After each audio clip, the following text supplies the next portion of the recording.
Bismillahirrahmanirrahim. Assalamualaikum warahmatullahi wabarakatuh. Kali ini saya akan menjelaskan tentang materi studi kasus pandemi COVID-19 oleh Bapak Profesor Dr. Masuri Masri SSI MKes. Baik, virus corona ini adalah makhluk Allah. Jadi kita harus meyakini bahwa apapun yang ada di dunia ini itu adalah makhluk dan ciptaan Allah, termasuk virus corona ini juga. Lalu, pandemi COVID-19 itu sudah tertulis di Lauhul Mahfudz, yang artinya sudah tertulis sejak dulu. Di Lauhul Mahfudz ini apapun yang tercatat di situ maka itu akan terjadi. Kemudian seperti sekarang ini, virus corona datang sebagai cobaan kita, yang mana kita harus meyakini bahwa virus corona tersebut adalah makhluk Allah yang sudah ditentukan oleh Allah Subhanahu wa taala, yang akan terjadi pada waktu yang sudah ditentukan. Dan sebagai umat muslim, kita harus tabah dan harus survival dalam melewati cobaan ini. Nah, ini adalah beberapa bagian.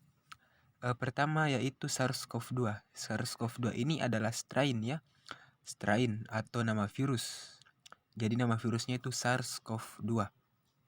Kemudian COVID-19 ini adalah coronavirus disease atau nama penyakit. Namanya itu adalah COVID, dan karena munculnya pertama kali di tahun 2019, maka nama dari COVID ini ditambahkan angka 19 yaitu 2019. Jadi COVID-19. Kemudian ukuran virus rata-rata yaitu 1 nanometer sama dengan 1/1 miliar meter. Jadi 1 nano ini jika kita ingin melihat seperti apa ukuran 1 nano, cukup bayangkan saja 1 meter dibagi 1 miliar. Jadi 1 meter dibagi 1 miliar itu adalah ukuran dari 1 nano ini. Ukuran dari 1 nanometer. Jadi sangat kecil ya. 1 meter saja itu tidak terlalu besar. Bagaimana jika dibagi dengan 1 miliar, yang mana jika 1 miliar itu akan sangat banyak. Nah, jadi jika kita ingin membayangkan 1 nano, maka bayangkan saja 1 meter dibagi 1 miliar. Kemudian ini adalah ukuran coronavirus dan laju mutasi. Ini ukurannya yaitu 26 sampai 32 kilobyte. 65 sampai 125 nanometer. Jadi ini adalah ukuran rata-rata ya. Rata-rata itu berarti bisa lebih, bisa juga kurang. Jadi tidak jauh dari 65 sampai 125 meter.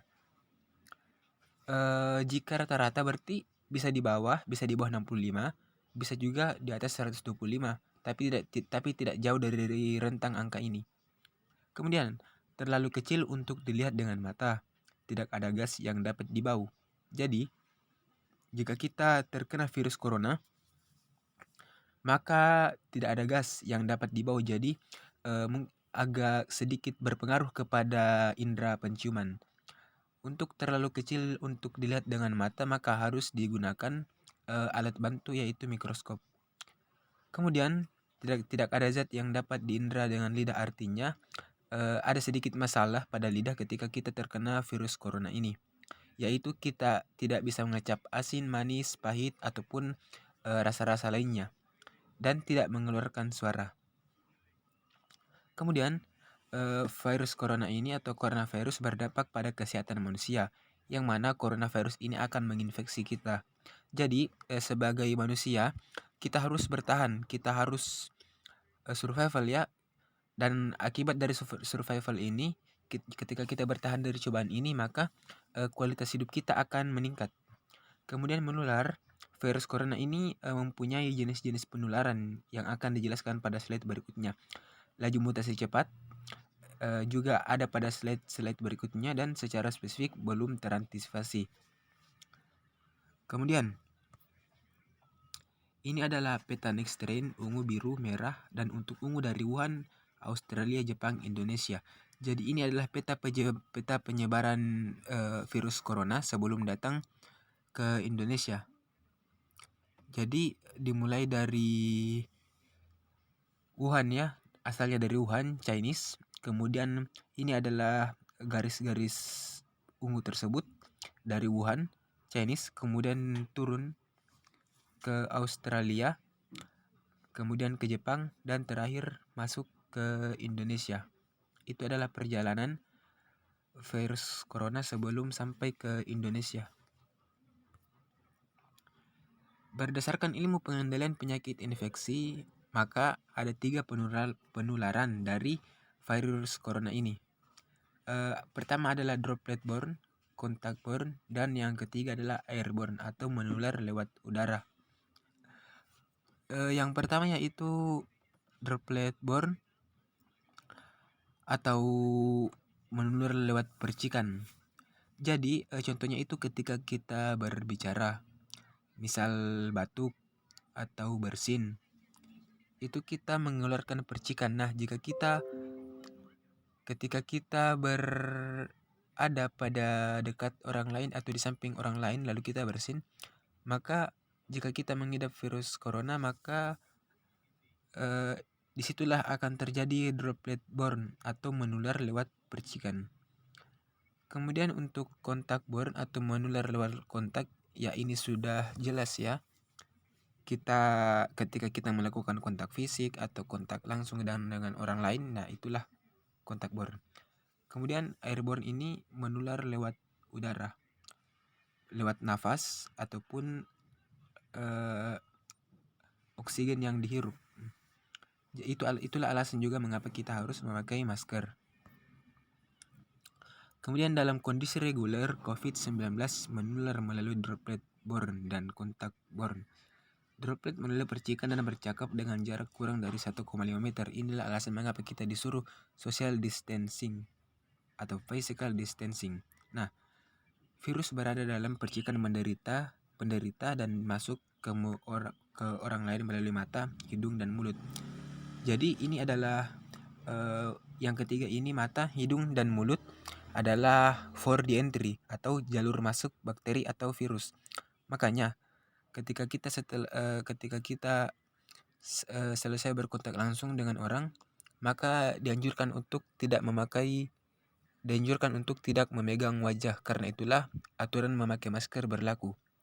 Kemudian penderita batuk menutup mulut dan hidung, lalu jabat tangan dengan orang lain, lalu orang lain ini memegang hidung, mata, atau mulutnya. Terakhir adalah physical distancing. Ini adalah hadis Amru ibnu Ash yang menyatakan bahwa wabah itu seperti api dan kalianlah bahan bakarnya. Saling menjauhlah kalian agar api itu tidak memiliki bahan bakar yang dapat menyulitnya, dan akhirnya ia akan padam dengan sendirinya. Nah, ini alasan mengapa kita harus physical distancing. Jadi dari hadis Amru bin Ash ini adalah perumpamaan atau analogi yang menurut saya bahkan anak yang berada di sekolah dasar pun sudah dapat mengerti analogi ini. Karena itu kita disuruh untuk menjaga jarak, physical distancing, dan tidak berkerumun. Jadi untuk virus-virus ini sebenarnya sudah dijelaskan dalam hadis Amr ibnu Ash sejak dulu. Kemudian coronavirus sangat berisiko penularan dalam kerumunan. Jadi karena kerumunan itu kan kita akan membuat kontak langsung dengan orang yang tidak dikenal. Jadi akan sangat berisiko penularan dalam kerumunan. Kemudian melalui udara menular dalam kondisi khusus seperti tindakan medis yang menimbulkan aerosol, seperti tindakan pemberian ventilator yang menimbulkan aerosol, di mana aerosol ini menyertakan virus ke udara yang bisa pindah ke tenaga medis. Jadi ketika aerosol itu sudah dipakai pada pasien lain lalu digunakan pada pasien lain kembali, pada aerosol inilah virus tersebut berada, dan ketika digunakan pada pasien lain, maka dalam aerosol tersebut terdapat virus dari pasien sebelumnya, dan aerosol ini akan menjadi perantara penularan virus tersebut. Ini adalah link YouTube mengapa cuci tangan harus dengan sabun dan air mengalir. Jadi pada video tersebut dijelaskan bahwa coronavirus ini tidak akan hilang jika kita hanya mencuci menggunakan air biasa, harus menggunakan sabun. Karena pada virus corona itu ada bagian atas atau lapisan virus ini memiliki lapisan minyak, yang artinya minyak itu atau lemak tidak dapat terlarut dengan air. Maka dari itu kita harus memakai sabun. Sabun yang paling efektif adalah sabun rumah. Hand sanitizer juga bisa, namun akan lebih bagus jika menggunakan sabun secara langsung. Kenapa harus memakai sabun? Karena pada sabun ini memiliki dua sisi molekul. Yang satu sisinya adalah molekul air, satu sisinya lagi molekul minyak. Jadi ketika kita menggunakan sabun, maka molekul air ini akan menarik molekul air, dan molekul minyak akan menarik molekul minyak. Yang artinya air dan minyak ini akan ditarik oleh dua sisi molekul pada sabun, dan akhirnya menyatulah. Sabun ini adalah perantara jika air dan minyak ingin menyatu. Kemudian ini adalah ilustrasi ataupun gambar dari coronavirus. Tampilan dari mikroskop elektron, memiliki lipid bilayer membran, RNA, spike protein yang berwarna kehijauan, terus membran protein yang berwarna kebiruan. Dari ini adalah gambar dari virus corona yang diamati dari mikroskop elektron. Mengapa SARS-CoV-2 sangat virulen?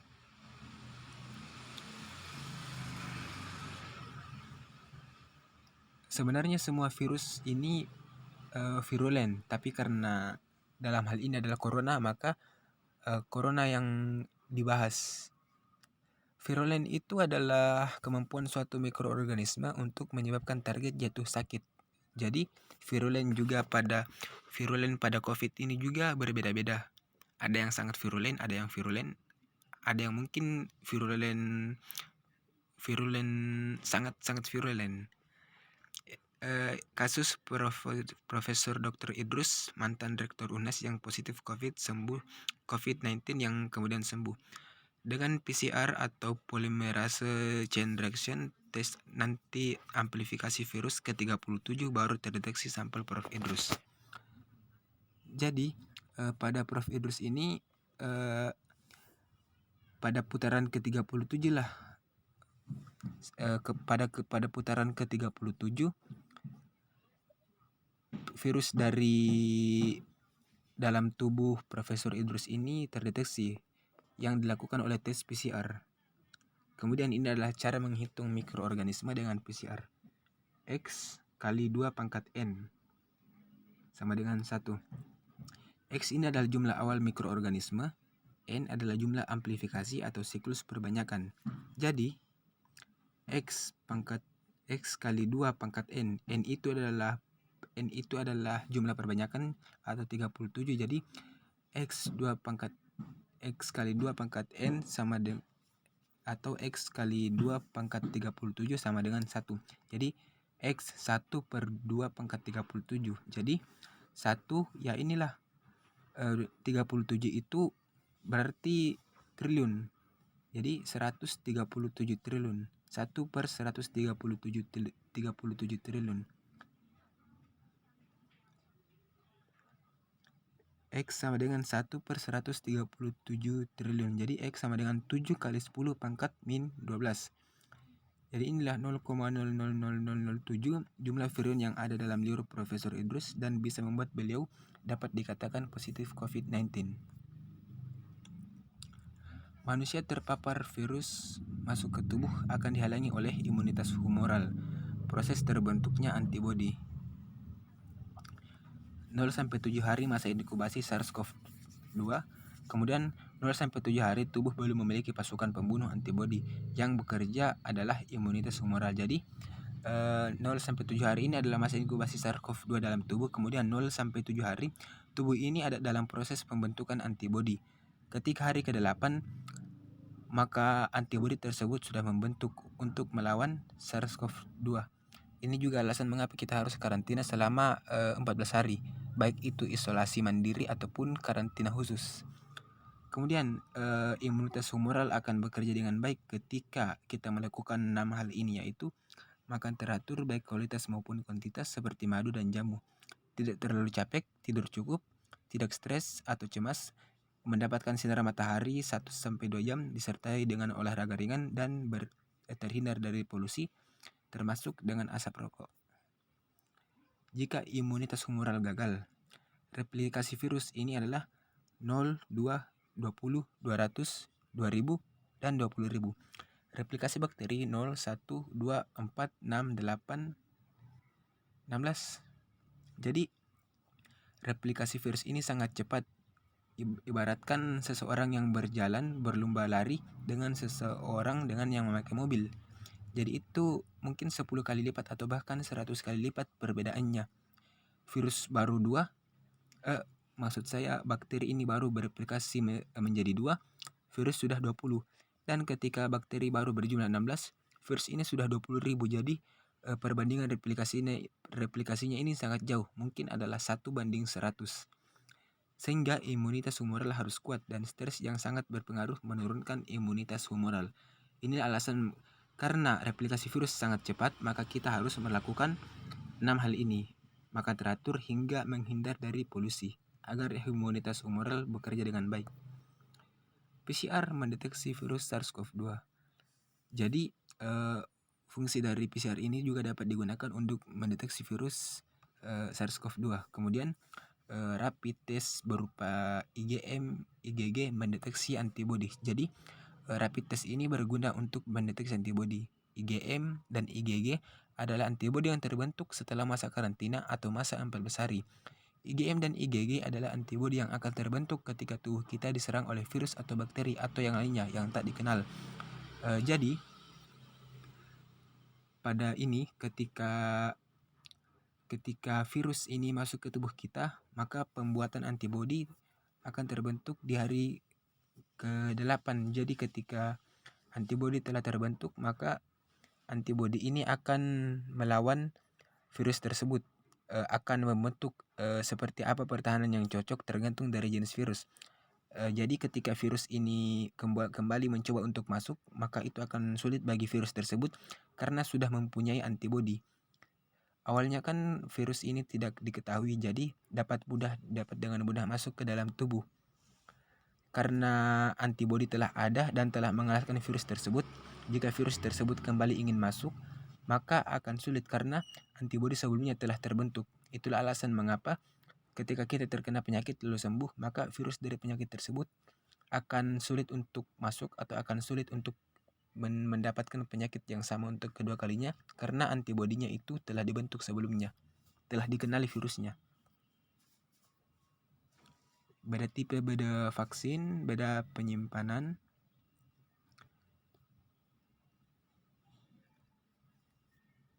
Kemudian ini adalah RNA virus penyebab COVID-19. Virus penyebab COVID-19 yang telah diinaktivasi, yaitu vaksin Sinovac. Kemudian ini adalah beda efektivitas. Yang pada vaksin Sinovac ini bukti efektivitas belum ada. Kemudian ini lalu masing-masing vaksin memiliki kelebihan dan kekurangannya masing-masing, terutama terkait dengan efektivitas dan kemudahan distribusi di Indonesia.